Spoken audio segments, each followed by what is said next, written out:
Varicose veins కి సరైన చికిత్స కోసం సంప్రదించండి ఎవిస్ హాస్పిటల్.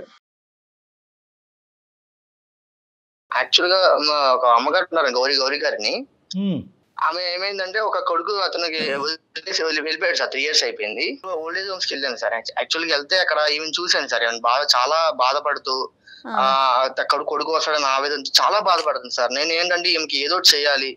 పాప ఆమె అన్ని సంవత్సరాల నుంచి వెయిట్ చేస్తుంది. అసలు ఈవిడ ఓల్డ్ ఏజ్ హోమ్ లో ఎలా ఎండప్ అయింది? కొడుకే వదిలేసి వెళ్ళిపోయాడు సార్. ఫ్రెండ్ ఇంట్లో ఉంటారని చెప్పేసి. ఓల్డ్ ఏజ్ హోమ్ అని చెప్పాలా? ఇది ఫ్రెండ్ వాళ్ళ ఇల్లు అని చెప్పాడా? ఫ్రెండ్ వాళ్ళ ఇల్లు అని చెప్పేసి వదిలేసి వెళ్ళిపోయాడు. అంటే ఇంకేంటంటే ఫ్రెండ్ ఇల్లు అని చెప్పకపోతే దీనికి ఇంకా వేరే రాద్ధాంతం ఉంటుంది, ఎక్కడ ఇతను ప్రయాణాన్ని ఆపేస్తుంది అనేటువంటి భయంతో ఫ్రెండ్ ఇల్లు అని చెప్పేసి. అంతే కదా రాజు? అంతే సార్. అది మీ ఈమెయిల్ చెక్ చేసాము, అందులో జర్మనీ అన్నాడు. జర్మనీ వెళ్ళాడు ఇతను? జర్మనీ విదేశాలు వెళ్ళిపోయాడు. మేమేంటంటే మేము ఒక అడుగు ముందుకేసే ముందు అసలు ఈ ఇన్పుట్ అంతా రిలయబులా కాదా అన్నది మేము చెక్ చేసుకోవాలి కాబట్టి. సో ఒకరి దగ్గర నుంచి వచ్చే ఇన్ఫర్మేషన్ కాదు, ఈ 4-5 దగ్గర నుంచి మీరు రాబట్టారు ఇదంతా కూడా. అవును సార్. ఆమెకి ఏదో కొద్దిగా కొడుకుని తన దగ్గర తెచ్చుకుందామని ఆస్తూ నేను ఈ ప్రయత్నం చేశాను సార్. నేను ఫోన్ చేసినప్పుడు 2 times కాల్ కట్ చేసాడు. మళ్ళీ చేస్తా ఉంటే ఒకసారి లిఫ్ట్ చేశాడు సార్. చేసి ఏమన్నాడు? లిఫ్ట్ చేసి ఇంకా చూసుకోలేను, ఆమె పెద్ద వయసు అయిపోయింది కదా, ఇంకా నాకు పని లేదు, నాకు నా జీవితం నేను చూసుకుంటున్నాను, ఇంకా ఆమెతో నాకు ఇంకా అవసరం లేదన్నట్టు మాట్లాడుతున్నాడు సార్. ఎలా సార్? అది కన్న తల్లిని అబ్బాయి వదిలేస్తాడు సార్, చెప్పండి. తల్లి అవసరం లేదా? ఎదురు చూస్తూ ఉంటాను పాప ఆమె. అదే రెక్కలు వచ్చాక ఎగిరిపోయాడు. అసలు ఎవరు తోడలేరు. ఇప్పటికైనా ఇప్పుడు ఈ పరిస్థితి అనేటటువంటి దాంతో ఇప్పటికైనా ఈవిడ అవగాహన వచ్చిందా ఈవిడికి? ఇంకా 3 years నుంచి పాపం పొద్దున్న లేగడం, పాపం బట్టలన్నీ చదువుకోవడం, రెడీ అవడం, కొడుకు వస్తాడని చెప్పి ఎదురు చూపులు చూడడం, పాపం ఆతుర చూస్తుంటే నాకు ఎంత బాధ అనిపిస్తుంది సార్. పాపం చెప్పండి. కొడుకు వస్తాడు ఎక్కడ ఆయన ఏమో రావట్లేదు, ఫోన్ లిఫ్ట్ చేయట్లేదు. నేను మాట్లాడుతుంటేనేమో అతనేమో నాకేం సంబంధం లేనట్టు మాట్లాడుతున్నాడు. అక్కడ ఓల్డ్ ఏజ్ హోమ్ లో వాళ్ళు దాన్ని నిర్వహించే వాళ్ళు కానీ వార్డెన్స్ వాళ్ళు ఉంటారు కదండి, వాళ్ళు ఏమంటున్నారు రాజు గారు? ఏమంటున్నారంటే కొంచెం కేర్ వాళ్ళు ఏం చెప్పారంటే, కొంచెం సుమన్ టీవీని వాళ్ళు అప్రోచ్ అవ్వండి, మీకు ఒక సమస్య అనేది పరిష్కారం చేస్తారంటే మిమ్మల్ని అప్రోచ్ చేయనండి మేడం. Very good. సో మీరు చేసినటువంటి ప్రయత్నాలు ఫలించలేదు కాబట్టి ఒకసారి అందమైన జీవితం ద్వారా ఒక ప్రయత్నం చేద్దామని మీరు అవును సార్ అనుకున్నాను సార్. అవును సార్, మీకు అవ్వట్లేదు సార్, చెప్తే ఇలా చెప్పాను సార్. యూజువల్ గా మనం చూసేటటువంటి సందర్భాలు ఏంటంటే జయ గారు, అతనికి పెళ్ళి అయింది, కోడలు వచ్చింది, భార్య వచ్చింది, భార్య ఏమో వచ్చి అత్తగారిని స్వీకరించడానికి రెడీగా ఇక్కడ ఫైనాన్షియల్ కాంట్రిబ్యూషన్ చేయడానికి ఇష్టపడట్లేదు కాబట్టి కొడుకు ఈ విధంగా అని అంటారు. కానీ పేగు తెంచుకొని పుట్టిన కొడుకే వదిలేసి వెళ్ళిపోయినందుకు అలాంటి అసలు అంత సెల్ఫిష్ పర్సన్ ఉన్నందుకు మనం సెల్ఫిష్ అనేది చిన్న పదమే. ఎందుకంటే తల్లి ప్రేమ దగ్గర యూజువల్ గా అన్ని చోట్ల సెల్ఫిష్ అనేది చూస్తాం, కానీ తల్లి ప్రేమ దగ్గర చూడకూడదు కూడా. తల్లి అనేటటువంటి మనిషి అవసరమే లేదు నాకు అనేటటువంటి మాట అతని నోట్లోంచి వచ్చిందంటే కనుక సెల్ఫిష్ అనే పదం చిన్నది అయిపోతుంది. Anyway, all said and done. కాదు, ఇప్పుడు మనం గౌరీ గారితో మాట్లాడాలి అంటే ఎలా రాజు గారు? అంటే మనకు ఇప్పుడు మీరు చెప్పేదంతా కరెక్ట్, ఒక మానవతా దృక్పథంతో మీరు ముందుకొచ్చి చేశారు అనేటటువంటిది మాకు నమ్మకం కలగాలి అంటే గౌరీ గారితో మాట్లాడేదానికి అవకాశం ఉందా? ఆయన ఏమైందంటే నా దగ్గర తెచ్చి పెట్టుకున్నాను సార్. 15 రోజులు అవుతుంది. ఆమె ఇంకే ఏమంటుందంటే, మా కొడుకు వస్తాడు, చాలా రోజులు నేను వెయిట్ చేస్తాను, నాకు పక్క నా ప్రేమ ఉంది నా కొడుకు మీద, పక్క వస్తాడని చెప్తే ఆమె అదే ఆతురతో ఉంది సార్ పాపం. అదేలేండి, బహుశా ఓల్డ్ ఏజ్ హోమ్ వాళ్ళు అందరూ కూడా అదే మాట చెప్పుంటారు. ఈ రోజు రాజుగారు కూడా అదే చెప్తున్నారు. కానీ ఆవిడ నమ్మకం ఆవిడది. ఎందుకంటే కని పెంచి ఇంత చేసిన తర్వాత కొడుకు అలా ప్రవర్తిస్తాడని ఏ తల్లి మాత్రం అనుకుంటారు? ప్రపంచం అంతా వచ్చి రాడు అని చెప్పినా కూడా వస్తాడు అన్నట్టే మాట్లాడుతుంది ఆవిడ. గౌరమ్మతో మాట్లాడొచ్చా? మాట్లాడచ్చు, నా పక్కనే ఉన్నారు, మాట్లాడచ్చు. అవునా? ఒకసారి. హలో గౌరమ్మ గారు, నమస్తే అండి. నా పేరు నమస్తే సార్. సుమన్ టీవీ అందమైన జీవితం నుంచి నా పేరు డాక్టర్ కళ్యాణ్ చక్రవర్తి. నాతో పాటు జయ గారు కూడా ఉన్నారు. నమస్తే అమ్మా. నమస్తే అమ్మా. ఏంటమ్మా పరిస్థితి ఏంటమ్మా? మీ అబ్బాయి ఎక్కడున్నాడు? ప్రస్తుతం మీరు ఎక్కడున్నారు? మీ అబ్బాయి ఎక్కడో బయట దేశాల్లో ఉన్నాడు అని విన్నాము. ఎప్పుడు వస్తామని అనుకుంటున్నాడు? ఎన్ని సందర్భాల్లో మీరు మాట్లాడు? మా అబ్బాయి వస్తాడు సార్, నన్ను తీసుకెళ్తానని చెప్పి వాళ్ళ ఫ్రెండ్ ఇంట్లో 2 days ఆగు, మనకు వీసా అవి రావాలి కదా, నీకు టైం పడుతుందమ్మా, నువ్వు ఇక్కడ ఉండు, నేను పని చూసుకొని అన్ని అక్కడ సెటిల్ అయ్యి నేను తీసుకెళ్తాను అన్నాడు సార్. మా అబ్బాయి ఖచ్చితంగా వస్తాడు సార్. ఎంతకాలం వస్తే సంతోషమేనమ్మా. మీకు ఎంత ఆనందం, మాకు అంతే ఆనందం. మీ అబ్బాయి రావాలనే మేము కోరుకుంటున్నాము.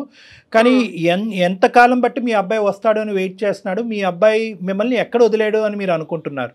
వాళ్ళ ఫ్రెండ్ ఇంట్లో వదిలేడు సార్. ఇప్పుడు మీరు ఉండేది మీ అబ్బాయి వాళ్ళ ఫ్రెండ్ ఇంట్లోనా అమ్మా? ఫ్రెండ్ ఇంట్లో ఉంటే ఇంకొక అబ్బాయి వచ్చి తీసుకొని వచ్చాడు. ఇప్పుడు ఎన్ని రోజులైంది ఈ అబ్బాయి దగ్గరికి వచ్చి? 15 రోజులు అవుతుంది తీసుకొచ్చి. అమ్మా, ఇప్పుడు ఇతను చెప్పినటువంటి ఒక్క అంశమే కాదు, మేము కూడా బ్యాక్గ్రౌండ్లో మా ఎంక్వైరీస్ మేము చేసుకుంటాం. కానీ మీరు ప్రస్తుతం ఉండేటటువంటి ప్లేస్ ఒక ఓల్డ్ ఏజ్ హోమ్. లేదు సార్, ఓల్డ్ ఏజ్ హోమ్ కాదు, మా అబ్బాయి వాళ్ళ ఫ్రెండ్ ఇల్లే. సరే, అది ఎవరి ఇల్లు అన్నది తర్వాత మాట్లాడదాము. ఎన్ని సందర్భాల్లో ఈ 3 సంవత్సరాలతో మీ అబ్బాయి మీకు ఫోన్ చేశాడు, లేదంటే మీరు ఫోన్ చేసినప్పుడు మీ అబ్బాయి ఫోన్ ఎత్తాడు? సరే, ఎప్పుడు తీసుకెళ్తా అన్నాడు? తీసుకెళ్తానమ్మా, ఇక్కడ అన్ని కొంచెం చూసుకొని నేను సెటిల్ అయ్యి ఉద్యోగం ఎప్పుడు మాట? చూసుకోవాలి కదా. ఇది ఎప్పుడు మాట? చేసినప్పుడు వస్తానని చెప్పాడు. వాడు ఉన్నాడు సార్, నా కొడుకు అట్లటోడు కాదు సార్, ఖచ్చితంగా వస్తాడు. వస్తాడమ్మా. కాదు, మీరు ఎన్ని రోజుల క్రితం మాట్లాడారు అతనితో, రాజుతో, మీ అబ్బాయితో? నేను మాట్లాడక చాలా రోజులైందమ్మా. ఎందుకనమ్మా మరి మీరు ఫోన్ ఎందుకు చెయ్యట్లేదు, లేదా అతను ఎందుకు చెయ్యట్లా మీకు? నేను ఫోన్ చేస్తున్నా కానీ పాపము ఏ పరిస్థితులలో ఉన్నాడో వాడు కూడా. ఏం పరిస్థితుల్లో ఉంటే ఫోన్ ఎత్తడం? మరి మీరు ఎలా పెంచారు, పెద్ద చేశారు? వేరే దేశం పంపించడం అంటే చిన్న విషయం కాదు. ఎలా పంపించారమ్మా మీరు? కడుపుతో ఉన్నప్పుడు గర్భసంచికి కూడా కొంచెం ఫాల్ట్ ఉంది, బతుకుతే ఎవరో ఇద్దరిలో ఎవరో ఒకరే బతుకుతారని చెప్పారు. ఆ దేవుడి అదృష్టం వలన ఇద్దరం బతికాము. కానీ గర్భసంచి తీసేసారు, ఇక మళ్ళీ పిల్లలు పుట్టారు. మా బాబుకు 3 ఏళ్ళప్పుడు మా వారు చనిపోయారు యాక్సిడెంట్ లో. అయ్యో. ఇంకా ఉన్నది కొంచెం అంతో ఇంతో కొంచెం ఆస్తి ఉంటే ఆ పని ఇది చేసుకొని నా కొడుకు మేము ఇట్లా పోతానమ్మా, నేను విదేశాలకు పోతాను, అక్కడ బాగా సంపాదించుకోవచ్చు, అక్కడే అది చేసుకోవచ్చు అంటే సరే నా కొడుకు కోసం అని చెప్పి డిగ్రీ బీటెక్ చదివించాము. అది అయిపోయిన తర్వాత అక్కడికి వెళ్ళాలంటే అన్ని తెచ్చుకొని కొంచెం డబ్బులు ఖర్చు పెట్టి అన్ని చేసుకున్న తర్వాత 23 ఏళ్ళప్పుడు వెళ్ళాడు. మీకున్న ఆసరాగా ఉన్న ఒక ఇంటిని కూడా మీరు అమ్మేశారని తెలిసింది. అవునమ్మా, అన్ని అమ్మేశామమ్మా, ఏం లేదు. వాళ్ళ ఫ్రెండ్ ఇంట్లో నన్ను 2 days ఉండు, అన్ని పాస్పోర్ట్ వీసా రావాలి కదా, నేను తీసుకెళ్తానని నా కొడుకు కోసము నేను అన్ని చేసిన. నా కొడుకు మంచోడమ్మా, వస్తాడు. వృద్ధాశ్రమంలో పడేసి వెళ్ళాడమ్మా, కంప్లీట్ గా మీకు టోపీ వేసి మోసం చేశాడు. ఇంత ఘోరాతి ఘోరం అంటే ఒక కొడుకు ఒక తల్లిని ఇంత ఘోరాతి ఘోరంగా మోసం చేయడం అనేది నేను చూడలేదు ఇక్కడ. గౌరీ గారు, మీరు ఇంత కష్టపడ్డారు, చిన్నప్పటి నుంచి మీ కొడుకుని పెంచి ఈ స్థాయి వరకు తీసుకొచ్చారు. ఇతని మానసిక పరిస్థితులు ఏమైనా లోపం ఉందమ్మా? చిన్నప్పటి నుంచి ఏమైనా స్వార్థపూరితమైన ఆలోచనలు, తల్లి అంటే ప్రేమ అంటే ఎక్కడికక్కడ అవసరం? అట్లా ఏం లేదు సార్, తల్లిని బాగా చూసుకుంటాడు. అసలు అందరు ఎందుకు ఎలా మాట్లాడుతున్నారు? కాదు సార్, మా అబ్బాయి ఖచ్చితంగా వస్తాడు. మీ అబ్బాయి గురించి మీరు ఆవగించి అంత తప్పు కూడా చెప్పట్లేదు, కానీ వస్తాడు అందరూ అలాగే మాట్లాడుతున్నారు. ఇక్కడ వదిలిపోయారు వాళ్ళు, నిన్ను ఇట్లా వదిలేసిపోయారు, వీళ్ళు నిన్ను ఇట్లా వదిలేసిపోయారు, రకరకాలుగా మాట్లాడుతున్నారు సార్. లేదు, ఏ ఇబ్బందిలో ఉన్నాడో ఏమో.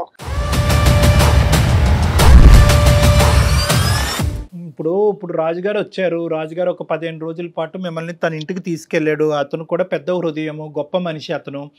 ఎంతో మంది కానీ ఈ విధంగా ఆలోచించేటటువంటి మనస్తత్వం ఉండదు. ఈ రోజుల్లో అలాంటి వ్యక్తి మీకు ఉండటం, అతను చేసేటటువంటి ప్రయత్నం ఈ రోజు ఫలించుంటే మీరు మీ అబ్బాయి దగ్గర ఉండేవారు. కానీ అతని ప్రయత్నాన్ని కూడా విఫలమయ్యే విధంగా మీ అబ్బాయి ప్రవర్తించాడు. 2 సార్లు ఫోన్ కట్ చేశాడు, ఒకసారి ఫోన్ ఎత్తాడు. అసలు నాకు అటువంటి, అంటే ఈ మాట చెప్తున్నాను, నాకు చాలా బాధగా ఉంది, మీకు బాధ కలుగుతుంది.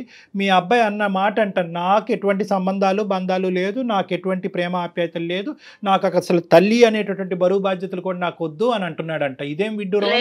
లేదు సార్, ఏ ఇబ్బందిలో ఉన్నాడు ఏమో మా అబ్బాయి, వస్తాడు సార్ నా కోసం. పోనీ రాజుగారు నిన్ను తీసుకొచ్చి అక్కడ పెట్టుకున్నాడు, 15 రోజుల పాటు చూసుకుంటున్నాడు. పోనీ మీ దగ్గర ఏమైనా ఆర్థిక పరమైన పరిస్థితులు ఉన్నాయా? ఆ డబ్బులన్నీ లాక్కోవడానికి రాజుగారు ట్రై చేస్తున్నారా? అతను ఏమైనా డబుల్ గేమ్ ఆడుతున్నాడా? పోనీ మీ దగ్గర ఏమైనా ఉన్నాయా? మిమ్మల్ని డైరెక్ట్ గా అడుగుతున్నాను, ఇతను ఏమైనా మీ దగ్గర నుంచి రాబట్టాలనే ప్రయత్నం ఉందా రాజుగారు కరెక్ట్ మనిషా కాదా? నా దగ్గర ఏమీ లేదు, మీ దగ్గర చిల్లిగవ్వ కూడా లేదు. మేము చేసేటటువంటి కొన్ని ఎంక్వైరీస్ లో రాజుగారి యొక్క పరిస్థితి కూడా కనుక్కున్నాం. అతను ఇలాంటి సేవా కార్యక్రమాలు, ఒక NGO ఆర్గనైజేషన్ నడుపుకుంటున్నాడు, ఒక సామాజికవేత్త, ఇలాంటి మంచి కార్యక్రమాలు చేసుకుంటూ పోతా ఉంటాడు. అతనికి ఇంకొక ఆలోచన, తెలియదు సార్. మా ఫ్రెండ్, మా అబ్బాయి ఫ్రెండే పంపించినాడు, తీసుకొచ్చినాడు అని నేను అనుకుంటున్నాను. అదే, మీరు ఇంకా ఆ లూప్ లోనే కాదుమా. 3 ఏళ్ళు అవుతుంటే గౌరమ్మ, ఒక 5 నిమిషాలు మీతో మాట్లాడటానికి టైం లేదా అతనికి? ఇబ్బందులలో ఉన్నాడు, 24 గంటలు తల్లితో మాట్లాడటానికి ఒక 5 నిమిషాలు కేటాయించలేడా రోజులో? మాట్లాడతాడు, వస్తాడు, నా కొడుకు నా కోసం ఖచ్చితంగా వస్తాడు. సరే, మీ బలమైన నమ్మకమే ఫలించాలని మేము ఇప్పటికీ కూడా అనుకుంటున్నాం. మా తరపున మేము కూడా ఒక ప్రయత్నం చేసి అసలు అతను ఏమంటాడు అనేది, ఎందుకంటే తల్లిగా మీరు అంత బలంగా మీ అబ్బాయిని ప్రేమిస్తూ అతనే వస్తాడు, కాపాడుతాడు అనేటటువంటి ఆలోచన మేము రివర్స్ చేయాలని అనుకోవట్లేదు.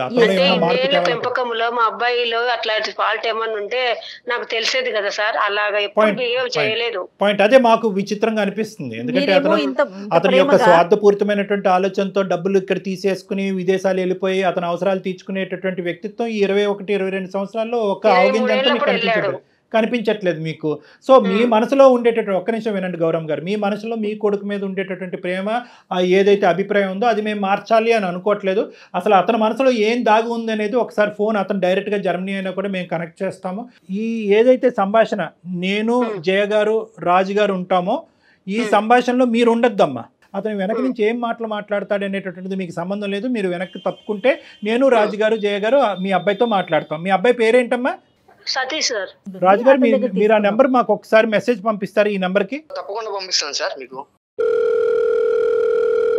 హలో సతీష్ గారు నమస్తే అండి, నా పేరు జయ అండి. నేను సుమన్ టీవీ అందమైన జీవితం ప్రోగ్రామ్ నుంచి కాల్ చేస్తా ఉన్నాను. నాతో పాటు డాక్టర్ కళ్యాణ్ చక్రవర్తి గారు కూడా ఉన్నారు. మీతో ఒక చిన్న విషయం మాట్లాడదామని కాల్ చేశామండి. Is it right time?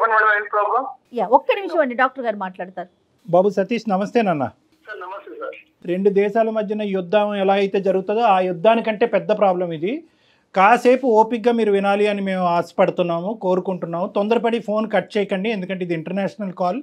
మేము చాలా పెద్ద రెస్పాన్సిబిలిటీ తీసుకుని మీకు చేయటం జరుగుతుంది. మీరు కట్ చేస్తే కనుక మళ్ళీ మీరు అందుబాటులో రాకపోతే కనుక ఇక్కడ ఒక ప్రాణానికి చాలా భయంకరమైనటువంటి అన్యాయం చేసినటువంటి వాళ్ళు మనం అవుతాం అనేది నా అభిప్రాయం. కాబట్టి దయచేసి ఓపిక్గా వినండి, ఆలోచించండి, అడిగే ప్రశ్నలకు కొన్ని సమాధానాలు చెప్పండి.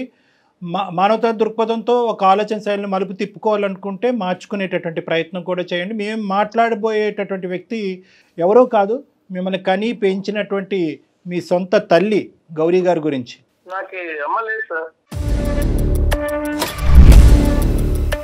అమ్మ లేదా మీకు? మరి గౌరీ గారు ఎవరు? మరి మీరు ఎక్కడి నుంచి ఊడిపడ్డారు? కాదు కదా, అసలు గౌరీ గారు ఎవరండి? గౌరీ అమ్మ లేదు అనే దానికి మీరు ఒక సమాధానం చెప్తే మేము ఒక ప్రశ్న అడుగుతాం. కాబట్టి ప్రశ్న సమాధానం ఈ యాంగిల్ నుంచి మనం వెళ్దాం, తప్పులేదు. మీకు అమ్మ లేకపోతే కనుక అది ఒక అంశం. కానీ గౌరీ గారు ఎవరు? మేము ఇప్పుడు వరకు మాట్లాడినటువంటి గౌరీ గారు ఫ్రెండ్ హౌస్ అని చెప్పి ఒక వృద్ధాశ్రమంలో వదిలేసి వెళ్ళిపోయినటువంటి ఆ వ్యక్తి ఎవరు? అసలు మీరు ఎవరు సార్? అసలు మీకెందుకు ఇవన్నీ? నాకు అవన్నీ వద్దనుకొని నా బతుకు నేను బతుకుదామని నేను ఇలా బయటకు వచ్చేసాను సార్. నేను ఇప్పుడు చాలా సంతోషంగా ఉన్నాను. ఏమండి, నేను ఎవరు అని అడిగారు కాబట్టి నేను చెప్తున్నాను. నేను ఒక మనిషిని, ఓకే, మానవత్వం ఉండేటటువంటి 2 మనుషులు ఇక్కడ అందమైనటువంటి జీవితంలో ఉన్న కార్యక్రమాల్లో కూర్చుని మానవత్వాన్ని కాపాడేటటువంటి ప్రయత్నంలో ఒక 4గురికి సహాయపడాలనేటటువంటి ఉద్దేశంతో, ఇంకా మానవత్వాన్ని చంపేయకుండా దాన్ని నరికి పోగులు పెట్టకుండా కాపాడేటటువంటి ప్రయత్నం చేసేటటువంటి ఒక ఆలోచన శైలితో ప్రయత్నం చేసుకుంటూ ముందుకు వస్తున్నాయి 2 మనుషులు మేము. మీరు మనిషి అయితే కనుక, మళ్ళీ చెప్తున్నాను, మీరు మనిషి అయితే కనుక ఒక 2 నిమిషాలు కూల్గా కూర్చుని మేము అడిగేటటువంటి 2-3 మాటలకి సమాధానం చెప్పండి చాలు. గౌరీ గారు ఎవరు? మీరు ఎవరైనా వాట్ ఎవర్, అదంతా నేను నా సంతోషం కోసం, నా బతుకు కోసం ఓల్డేజ్ హోమ్ లో చేయడం జరిగింది. ఆవిడ బయటకు వచ్చాను, నా కష్టాలు నేను పడుతున్నాను, నా బతికేదో బతుకున్నాను. మంచిదే, అమ్మలేదనుకున్నాను. మీ బ్రతుకు మిమ్మల్ని బతకద్దని ఎవ్వడూ అనలేదు, మీ భవిష్యత్తును చూడొద్దని ఎవరు అనలేదు, మీ సుఖాలు మిమ్మల్ని అనుభవించొద్దని ఎవరు అనలేదు. వినండి, ఒక్క నిమిషం, ఇవన్నీ అనుభవించండి, ఈ సుఖాలన్నీ మీ భవిష్యత్తును నిలబెట్టుకోండి, 1కి 100 కోట్లు సంపాదించండి, దాని గురించి మేము అనట్లేదు. మీ తల్లి మీకు చేసిన అన్యాయం ఏంటి, పాపం ఏంటి? తల్లి నీకు ఏ విధంగా భారమైంది? నాకు వద్దు సార్ ఈ తలనొప్పులు, ఈ బాధ్యతలు. గడుగుడ్డు వద్దు కాదు. జర్మనీ వెళ్ళక ముందు వదిలేకపోయావా మీ తల్లిని? వద్దేంటయ్యా, వద్దు, నీ ఇష్టం ఏంటి? అసలు బంధాలను వద్దంట కాదు కళ్యాణ్ గారు. అసలు ఆవిడే లేకపోతే తను ఎక్కడి నుంచి వచ్చాడండి? ఈ రోజు జర్మనీలో కూర్చొని ఎలా మాట్లాడగలుగుతున్నాడు? ఏ వయసు అప్పుడు మీ నాన్నగారు చనిపోయారు? ఏం మాట్లాడుతున్నారు మీరు సతీష్ గారు? చిన్నప్పుడే చనిపోయారు. చనిపోయిన తర్వాత ఎవరు చూసుకున్నారు? ఎవరు నిన్ను కాపాడారు? ఎవరు చదివించారు? ఎవరు నీకు గోరుముద్దలు తినిపించారు? ఎవరు నీ ఆలన పాలన చూసుకున్నారు? నీకేమైనా డిమెన్షియా, మెమరీ లాసా?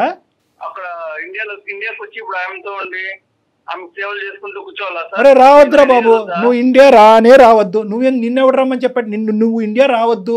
కానీ ఇక్కడ నీకు ఒక తల్లి అనేటటువంటి ఒక వ్యక్తి ఉంది కదా, ఆవిడ బాగోగులు చూసుకోవాల్సినటువంటి బాధ్యత నీకు ఉంది కదా. ఇంత స్వార్థం నేను ఎక్కడ చూడలేదు నాన్న. ఆవిడ ఒక ఆలన పాలన చూసుకోవాలా? ఆవిడ తిండి తింటుందా? ఆవిడ ఆరోగ్య పరిస్థితులు ఏంటి? ఆవిడ పరిస్థితి ఏంటో తెలుసా? లైన్లో రాజుగారు ఉన్నారు, అతను చెప్తాడు కావాలంటే ఎంత భయంకరంగా ఉందో ఆవిడ పరిస్థితి. ప్రతిరోజు అంట కంటే నువ్వు వస్తావని చెప్పి విమానంలో ల్యాండ్ అవుతావు, ఆవిడ ఇంటి ముందు ల్యాండ్ అవుతావు అని చెప్పి పెట్టి బేడ సర్దుకుని ఎక్కించుకుని విమానం ఎక్కించుకుని వెళ్తావని చెప్పి పిచ్చిది వెయిట్ చేస్తుందంట. ఆవిడ మానసిక పరిస్థితి ఎలా ఉందో, నీ తల్లి మానసిక పరిస్థితి నీకు అర్థమవుతుందా? నాకు ఆ బరువు బాధ్యతలు అవన్నీ నాకు వద్దు సార్. నాకు ఆ తలకాయనప్పుడు వద్దు. నేను ఇక్కడ మంచిగా సెటిల్ అవుదామని వచ్చాను. నేను ఇక్కడే మ్యారేజ్ చేసుకుని, ఇక్కడే అమ్మాయిని మ్యారేజ్ చేసుకుని, గ్రీన్ కార్డ్ తీసుకుని ఇక్కడ హ్యాపీగా ఉంటాను. నాకు ఆవిడ వద్దు సార్. వద్దు అని చెప్పడానికి కారణం ఏంటి సతీష్? నిన్ను తిట్టాలనిపించట్లేదు, కొట్టాలనిపిస్తుంది. నిజంగా నేను ఈరోజు నిజంగా ఎప్పుడు నేను ఈ మాట అనలేదు, కొట్టాలని అనిపిస్తుంది. అసలు అతను ఏం మాట్లాడుతున్నాడు? కాన్షియస్ లో ఉండి అసలు ఉన్నావా? మాట్లాడుతున్నాడా? పోనీ ఒక్క అంశం చెప్పు. మీ తల్లి గారి గురించి మొత్తం 21, 22 నువ్వు బీటెక్ చదివి కంప్లీట్ చేసి ఆమె జర్మనీ ఆవిడ ఆస్తులన్నీ అమ్మేసుకుని ఆ డబ్బులతో అక్కడ పారిపోయావు కదా. అప్పటి వరకు మీ తల్లి నీ జీవితంలో చేసినటువంటి ఒక్క ఆవగింజంత అన్యాయం, కష్టం, నష్టం ఏదన్నా ఉంటే నాకు చెప్పు. ఏం చేశారు సార్? కన్నారు, ఆయన చనిపోయారు. ఎవరు ఆయన? మీ నాన్న? ఆయన అంటే ఆయన ఏంటయ్యా? ఏం మాట్లాడుతున్నావు నువ్వు? వెళ్ళిపోయారు కదా సార్. చనిపోయారు. వెళ్ళిపోయారు సార్. అయితే వదిలేసి వెళ్ళిపోయారు. వెళ్ళిపోయారు. ఆ తర్వాత మీ అమ్మ వెళ్ళి ఇంకో 2 పెళ్లిళ్ళు చేసుకుందా? ఆమె ఏమి వదిలేయలేదు కదా నిన్ను. నా జీవితం గురించి నేనే ఆలోచించుకొని ఆ ఉన్న డబ్బులతో, ఆ ఉన్న ఆస్తితో నేను చదువుకొని వీడేదో సంపాదించినట్టు మాట్లాడుతున్నాడు. అలా కాదయ్యా, మీ అమ్మ పడినటువంటి కష్టం ద్వారా వచ్చినటువంటి పైసాతో నువ్వు చదువుకున్నావు కదా. ఎందుకు నీ బ్యాక్గ్రౌండ్ ఎందుకు మర్చిపోతున్నావు? నీకేమైనా మెంటల్ ప్రాబ్లం ఉందా, డిమెన్షియా ఉందా, మరుపు ఉందా? ఎందుకంటే నార్మల్ స్థాయిలో ఉండేటటువంటి చదువుకున్నటువంటి చదువు అసలు ఆ సందర్భం, తల్లి కొడుకుల ప్రేమకి చదువు అనేటటువంటిది ఆ సందర్భం. కానీ నువ్వు చదువుకున్నావు, ఎంత బాధలు పడుతూ నిన్ను ఈ స్థాయి వరకు తీసుకొచ్చింది. ప్రతి అంశం చూసిన తర్వాత ఇంత నువ్వు కఠినంగా మాట్లాడుతున్నావు అంటే కనుక అసలు నీ మైండ్ ఉందా పోయిందని నాకు డౌట్గా ఉంది. ఎందుకు నాన్న? ఇప్పుడు నువ్వు గ్రీన్ కార్డ్ కావాల్సినటువంటి ఒక అమ్మాయిని పెళ్లి చేసుకుని అక్కడే సెటిల్ అవుతాను అంటున్నావు. అంటే గ్రీన్ కార్డ్ గురించే చేసుకుంటావా, లేదంటే ఒక బంధం గురించి చేసుకుంటావా? బంధాలు, ఈ బంధాలు వద్దు కానీ ఆ బంధాలు కావాలా నీకు? నీకు పెళ్లి కావాలి, భార్య కావాలి, పిల్లలు కావాలి, మరి నీకు తల్లి వద్దా? ఏ విధంగా నీ తల్లి బరువు అయింది? ఏ విధంగా నీ తల్లి నీకు అన్యాయం చేసింది నీ జీవితంలో? ఒక్క మాట నాకు చెప్పినాన్న. నిన్ను తిడితే కనుక ఫోన్ పెట్టేస్తావు అని భయంతో ఇంకా తిట్టలేకపోతున్నాను. నువ్వు తిడితే కనుక నువ్వు ఫోన్ పెట్టేస్తావు. ఫోన్ పెట్టేస్తే కనుక నువ్వు నాకు దొరకవు. నాకు దొరకకపోతే ప్రపంచంలో ఎవరికి దొరకవు. ఆవిడ జీవితాంతం అలా పెట్టి సర్దుకుని మేకప్ వేసుకుని ఆవిడ చీర బొట్టు పెట్టుకుని అలా కూర్చుని నువ్వు వస్తావు వెయిట్ చేస్తావు, ఆవిడ పిచ్చిదైపోద్ది. కళ్యాణ్ గారు, మీరు ఒక మంచి పని ఏంటో చేశారు చెప్పనండి. ఆవిడ అమ్మ మీరు లైన్లో ఉండమాకండి, అతనితో మేమే మాట్లాడతామని. ఆ తల్లి వినిందంటే గుండె పగిలిపోయేదండి ఈ పాటికి. అతను మాట్లాడే మాటలకి. రాజుగారు, అప్పుడప్పుడు ఇతను మేము మాట్లాడితే ఇతను నమ్మట్లేదు. ఒక్కసారి మీ వర్డ్స్లో ఆవిడ ఎంత భయంకరమైనటువంటి పద్ధతి. ఏమండి ఒక్క నిమిషం సతీష్ గారు. రాజు గారు ఒక ఎన్జిఓ ఆర్గనైజేషన్ నుంచి వచ్చినటువంటి ఒక పెద్ద మనిషి, ఒక మానవతా దృక్పథం ఉండేటటువంటి ఒక సంఘ సేవకుడు. అతను ఏంటంటే ఆ వృద్ధాశ్రమంలో చాలా మందిని చూశాడు. కానీ అందరికంటే భయంకరమైనటువంటి పొజిషన్ ఈవిడ చూసి ఇతను మనసు కరుక్కుమని ఇది బాధ కలిగి అతను ఏం చేశారంటే మీకు ఫోన్ కలిపాడు. మీరేం చేశారు? 2 సార్లు ఫోన్ కట్ చేశారు. యాజ్ యూజువల్ మీకు అలవాటే కదా ఫోన్లు కట్ చేయటం. కట్ చేసి 3వసారి ఎత్తి ఆవిడ నథింగ్ డూయింగ్ అండి అని చెప్పి ఫోన్ మళ్ళీ పెట్టేశారు. ఆవిడ ఎవరో నాకు సంబంధం లేదని పెడతారు. అయినా కానీ ఆ మనిషి అక్కడ వదలలేదు. ఆ మనిషి అక్కడ వదలకుండా ఏం చేశాడంటే కనుక అది మానవత్వం అంటే అండి, అది మనస్తత్వం అంటే, అది ప్రేమ అంటే. ఏ సంబంధం లేకుండా ఒక సంబంధాన్ని క్రియేట్ చేసుకున్నారు. మీరేమో వచ్చి ఉండేటటువంటి ఒక తల్లి కొడుకుల బంధాన్ని కాలకేసి తొక్కేసుకుని ఆయన అప్పుడు పోయాడు కదండి, ఆయన అక్కడ పోయాడు అని చెప్పి చనిపోయినటువంటి మీ తండ్రిని కూడా అవమానించేటటువంటి మానసిక పరిస్థితిలో మీరు ఉన్నారు. ఒక్కసారి అతనితో మాట్లాడండి. మీ అమ్మగారి యొక్క మానసిక, ఇప్పుడు మీ అమ్మగారితో మాట్లాడితే ఎంత విచిత్రమైన పరిస్థితితో తెలుసా? ఏమండి మా అబ్బాయి గురించి అలా మాట్లాడుతున్నారు అందరూ అసహ్యంగా. ఇది తప్పండి. మా అబ్బాయి గురించి ఎవరు అలా మాట్లాడకండి. ఈరోజు కాకపోయినా రేపొద్దున మా అబ్బాయి వచ్చి నన్ను పట్టుకెళ్తాడండి. నేను ఇప్పటికీ కూడా మా అబ్బాయి స్నేహితుడి ఇంట్లో ఉన్నానండి, వృద్ధాశ్రమంలో లేనండి, ఓల్డేజ్ హోమ్లో లేనండి అని చెప్పి ఆవిడ వాదన వినిపిస్తుంది నిన్ను సపోర్ట్ చేసుకుంటూ. ఆవిడ నీ మీద ఉండేటటువంటి ప్రేమ నీకు 1000వ వంతు కూడా లేదు. 1000వ వంతు, 100వ వంతు కూడా, 1000వ వంతు కూడా లేదు. ఏం పుట్టుకయ్యా, ఏం జీవితం ఇది? చదివేసి సుఖాలు అనుభవించి మేడలు కట్టేస్తే సరిపోద్దా? తల్లి ప్రేమను కాలుతో తొక్కేస్తావా? ఒకసారి రాజుగారు మాట్లాడతారు, విను. సతీష్ గారు, ఎందుకండి నాకు ఫోన్ చేసి సార్కి డిస్టర్బ్ చేస్తున్నారు? ఎందుకంటే ఏంటండి పాప ఆమె తల్లి మీ కన్న తల్లే కదా సార్. మీకు ఇప్పుడు ఆమె యొక్క జన్మ ఇచ్చి మీకు అది ఇచ్చి అన్ని పంపిస్తుంటే మీరు ఫోన్ చేస్తుంటే ఫోన్ కట్ చేసుకుంటా. పాప ఆమె ఎంత ఆవేదన పడుతుందో తెలుస్తుందా? ఏం చెప్పొద్దు కదండి. ఆమె బాధ నాకు ఎంత, మా తల్లి అనుకుని మా దగ్గర పెట్టుకొని చూసుకొని పాపం ఆమె సమస్య పరిష్కారం చేద్దామని నేను వచ్చి పాప ఆమె దగ్గర 15 రోజుల దగ్గర నేనే పెట్టుకుని ఫోన్ చేసి కట్ చేస్తారు. పాప ఆమె ఇంకా మీకోసం ఎదురు చూస్తూనే ఉంది సార్. మీరు ఏంటి సార్ అలా మాట్లాడతారు? మీరు ఆమె పంపిస్తేనే కదా సార్ మీరు వెళ్ళింది అక్కడికి. కష్టపడి ఆమె పాపం ఆస్తులన్నీ అమ్ముకొని డబ్బులు ఉంటే మీకు పంపించారు. ఎందుకు? మీ జీవితం బాగుండాలనే కదా ఆమె ఆశ. మీరేం ఇలా మాట్లాడతారు, అవసరం లేనట్టు మాట్లాడతారు ఏంటండి చెప్పండి. సార్ ఆవిడ తెచ్చుకొని నేను ఇక్కడైతే పెట్టుకోలేను. సతీష్, నేను ఒకటే మాట చెప్తున్నాను, ఇక్కడ వృద్ధాశ్రమంలో పెట్టేటటువంటి పిల్లలు ఎక్కడో ఓల్డేజ్ హోమ్స్లో మంచి పాష్ ఓల్డేజ్ హోమ్స్ ఉన్నాయి, చాలా ప్రైవేట్ ఓల్డేజ్ హోమ్స్ ఉన్నాయి. అమెరికాలోని ఇలాంటి దేశాల్లో ఉండేటటువంటి చాలామంది, వేరే విదేశాల్లో ఉండేటటువంటి చాలామంది పిల్లలు అక్కడ పెడుతున్నారు. వాళ్ళకి కావాల్సినటువంటి అవసరాలు కల్పిస్తున్నారు, సదుపాయాలు కల్పిస్తున్నారు, మెడికల్ ఇన్సూరెన్స్లు కడుతున్నారు, మెడికల్ ఫెసిలిటీస్ అవైలబుల్ చేస్తున్నారు. సో వాళ్ళందరినీ మనం అవమానించట్లేదు. ఇక్కడ మేము చెప్పేది ఏంటంటే మీ అమ్మను పట్టుకెళ్తారా లేదా అనేటటువంటి అంశం గురించి మేము ఇక్కడ మాట్లాడట్లేదు. మీ అమ్మగారు ఎక్కడైతే ఉన్నారో అక్కడ సుఖంగానే ఉండటానికి రకరకాల మార్గాలు ఉన్నాయి. ఒక ఫోన్ కాల్ సరిపోద్ది, అమ్మ అన్నం తిన్నావా, పడుకున్నావా, నిద్ర పడుతున్నావా, టైంకి మందులు వేసుకుంటున్నావా, చాలదా? ఇప్పుడు ఏదో నిన్ను తీసుకెళ్ళి నీ భుజస్కంధాల మీద పెట్టుకుని మోయవలసినటువంటి తల్లి ప్రేమ అనేటటువంటిది ఏదో ఉంటుందో, తల్లి కొడుకుల మధ్యన ప్రేమ, అది ఇచ్చి పుచ్చుకోమంటున్నావు. అయ్యా బాబు, నువ్వు ఎక్కడ దొరికావు మాకు? దానికి బరువు ఏంటి? మీ అమ్మ ఏదో ఆటోమేటిక్గా అక్కడి నుంచి వచ్చి ఒక సముద్రంలోంచి వచ్చేసో లేదంటే విమానం నుంచి వచ్చేసో నీ పక్కనకు వచ్చి ఉంటాను అనే అంత ఫీల్ అవుతున్నావు ఏంటి? నువ్వు నాకు అర్థం కావట్లేదు. 3 ఏళ్ళు అయింది కదా, మీకు అమ్మని చూడాలని అనిపించట్లేదా? చూడటం పక్కన పెట్టండి మేడం, ఫోన్ ఎత్తే చాలు. కనీసం మాట్లాడాలని కానీ చూడాలని కానీ. డాక్టర్గా నా దిక్కు తోచినటువంటి పరిస్థితి, ఎందుకంటే నిన్ను తిట్టలేను, కొట్టలేను, ఎందుకంటే ఎదురుగుంటా లేవు, ఎక్కడో దేశాల్లో ఉన్నావు. కొడితే తిట్టే నీకు కోపం వస్తుంది, నువ్వు ఫోన్ కట్ చేస్తావు. ఫోన్ కట్ చేస్తే కనుక ఎవరు బాధితులు? మేం కాదు బాధితులు, ఆవిడ బాధితురాలు. నేను ఇప్పటికీ కూడా ఒకే పాయింట్ నాకు అర్థం, నీ మీద కోపం వస్తుంది, నువ్వు ఎక్కడి నుంచి ఊడిపడ్డావు, నువ్వు ఎవరికన్నారు, తల్లిని అలా మాట్లాడతావేంటి, తండ్రిని అలా మాట్లాడతావేంటి అని ఇలా రకరకాలు అన్నా కూడా ఏదో ఒక కలత నీ మనసు లోపల ఉంది అనేది నాకు అనిపిస్తుంది. ఏం జరుగుతుంది ఇక్కడ సతీష్? నీ మనసు మార్చడానికి నేను ఎటువంటి ప్రయత్నం చేయాలి? జర్మనీ రమ్మంటావా? వస్తా. ఏం సతీష్ చెప్పు నాన్న, ఏంటి అసలు నీ మనసులో ఏంటి? చిన్నప్పటి నుంచి నువ్వు ఎదిగినటువంటి విధానం, పద్ధతులు అవి చెప్పు, ఏమైంది? నాకు ఏం చేయాలో అర్థం కావట్లేదు సార్. చిన్నప్పటి నుంచి అన్ని బాధలు, అన్ని కష్టాలు, ఏం చేయాలన్నా ఎవరు సపోర్ట్ ఉండేటోళ్ళు కాదు. కానీ అమ్మాయి కదా నాన్న నీ గురించి కష్టపడింది, మరి అమ్మనే ఎప్పుడు నో అంటున్నావు ఏంటి? నాకు అర్థం కావట్లేదు ఈ డైలమా. ఆవిడని చూస్తే నాకు బాధ వేస్తుంది సార్. అమ్మని చూస్తే నీకు బాధగా ఉందా? నేను చాలా కష్టాల్లో పుట్టి పెరిగాను సార్ నేను. అవును అవును, అమ్మ నువ్వు ఇద్దరు అన్ని నాకు నేనే చూసుకున్నాను. అమ్మని ఏమన్నా అడిగినా అమ్మ దగ్గర ఏమి ఉండేది కాదు. కాలేజ్ ఫీజు అవి మాత్రం అటు ఇటు అడ్జస్ట్ చేసేది, కానీ చాలా కష్టపడేది సార్. కానీ ఇప్పుడు నువ్వు అంటే నాకు ఇదంతా అర్థం అవుతుందని, కానీ ఇప్పుడు అమ్మ మొహం చూస్తే నీ ఎందుకు నువ్వు అంత ఇది ధిక్కరిస్తున్నావు? ఎందుకు అమ్మ మొహం చూడకూడదు అనుకుంటున్నావు? అమ్మ మాట వినకూడదు అనుకుంటున్నావు? అమ్మ మొహం చూస్తే నేను ఉండలేను సార్.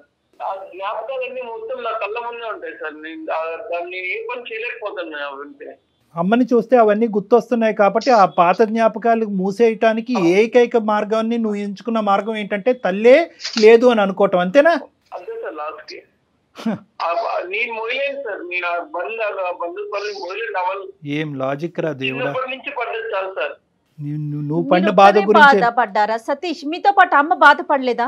నాకెందుకు ఈ బాధ్యతని మిమ్మల్ని ఎక్కడైనా వదిలించేసుకున్నారా? కానీ నువ్వు చెప్పే లాజిక్ ఒక్కసారి ప్రేక్షకులు అది మ్యాచ్ అంటే అతనికి అది లాజికల్ గా అనిపిస్తుంది. అంటే అతను ఏంటంటే నన్ను at the end of the day నువ్వు ఎంత ఏడ్చి ఎంత జుట్టు పీక్కుని బాధ పెట్టుకుని బట్టలు చింపుకుని ఏడ్చినా కూడా at the end of the day మేము దీనికి పెట్టేటటువంటి పదం స్వార్థం.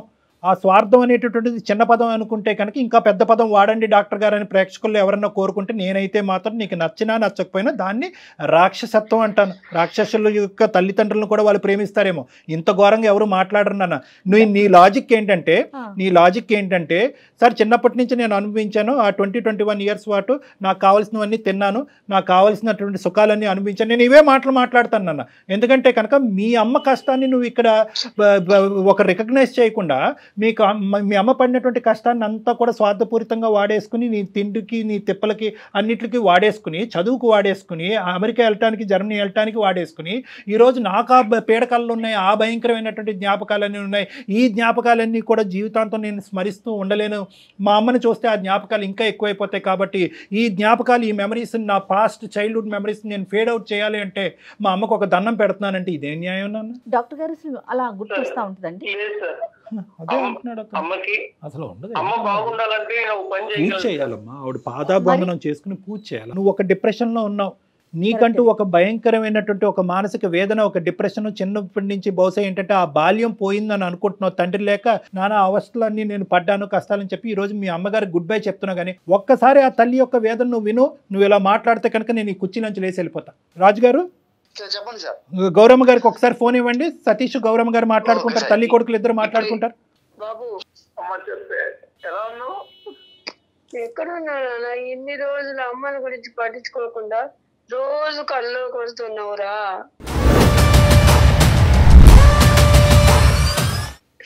ఇలా వదిలేసి వెళ్ళిపోయావు, ఎలా ఉండాలి నేను ఒక్కదాన్ని? పిచ్చిదాని లెక్క అయిపోయి రోజు నీ కోసం ఎదురు చూస్తూ ఉన్నాను. ఇలా ఈ రోజు వస్తా 3 ఏళ్ళు అయినాయి అని చెప్తున్నారు. రోజు నీ కోసం ఈ బస్సు ఈ కారు అన్ని చూసి ఎప్పుడు ఫోన్ చేసినా ఫోన్ మాట్లాడవురా, ఎందుకు ఎక్కడ పోయినావు, ఇన్ని రోజులు ఎక్కడ ఉన్నావు, ఈ అమ్మని గురించి పట్టించుకోకుండా పిచ్చిదాని లెక్క అయిపోయినారా నాయన.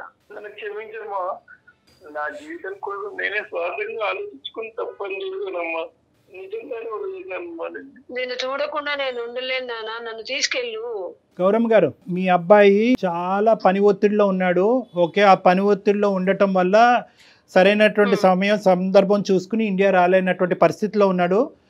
మీ అందరం ఏంటంటే మీ అబ్బాయి మంచోడు కాదనో, నిన్ను ఒంటరిదాన్ని చేశాడు, నిన్ను అనాథం చేశాడని చెప్పి మేమే ఇంకొక పిచ్చాభిప్రాయానికి వచ్చాము. మా అభిప్రాయంలోనే తప్పు ఉంది, మీ ప్రేమే గెలిచింది. మీరు అనుకున్నట్టుగానే మీ అబ్బాయి పెర్ఫెక్ట్, మీకు తగినటువంటి కొడుకు మీ అబ్బాయి. అయితే ఆ అబ్బాయి తొందరలోనే ఇండియా వస్తాడు, మిమ్మల్ని తీసుకుని జర్మనీ వెళ్తాడమ్మా. ఓకేనమ్మా?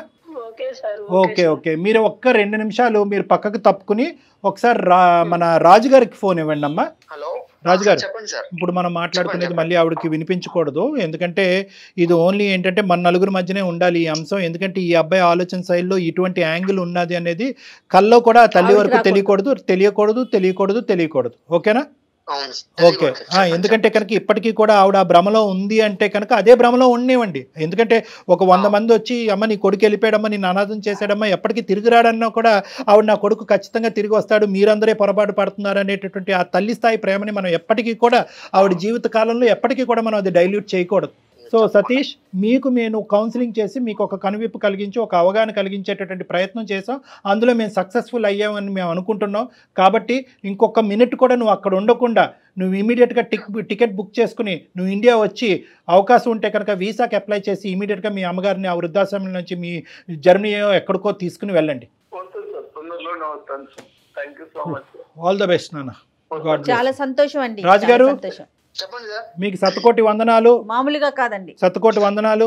మీలాంటి వాళ్ళు ఇంకా ఈ ప్రపంచంలో ఆవిర్భవించాలి, ఇంకా పుట్టుకు రావాలి, మీలాంటి మనసులు ఇంకా ఉండాలి అనేటటువంటి మంచి ఉద్దేశంతో నేను సెలవు తీసుకుంటున్నాను. Thank you very much. మన ప్రోగ్రామ్ అన్ని దేశాల్లో చూస్తున్నారు కదా మేడం. సో అందరికీ కూడా అన్ని దేశాల్లో ఉండేటటువంటి అందరి ప్రజానికానికి మనం ఒక మంచి మాట చెప్పాలి అనేటటువంటి ఉద్దేశంతో ఈరోజు ఈ ఎపిసోడ్ ఉపయోగపడుతుందని నేను అనుకుంటున్నానమ్మా. పిల్లలందరికీ కూడా. ఎందుకంటే అందరూ అంటూ ఉంటారు, సార్ మా అమ్మ నాన్న అక్కడ ఉండిపోయారు, అరే కోవిడ్ టైంలో మా అమ్మ నాన్నగారు దగ్గర రాలేదు, కొన్ని సందర్భాల్లో తండ్రిని తల్లిని కానీ కోల్పోయి వీసా పర్పస్ సర్వ్ అవ్వట్లేదని చెప్పి రానటువంటి వాళ్ళు ఉంటారు.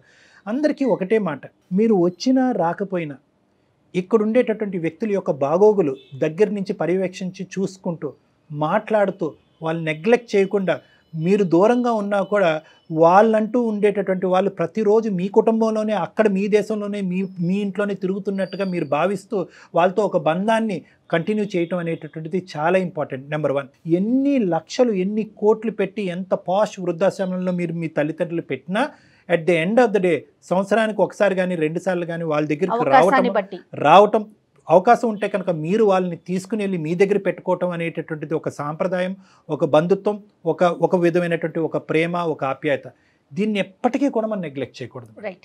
ఇవన్నీ లేనప్పుడు ఈ బంధం అనేదే లేనప్పుడు మనకి కొన్ని కోట్లు సంపాదించుకొని ఏం ఉపయోగం అండి? అంతే కదా కళ్యాణ్? అంతే.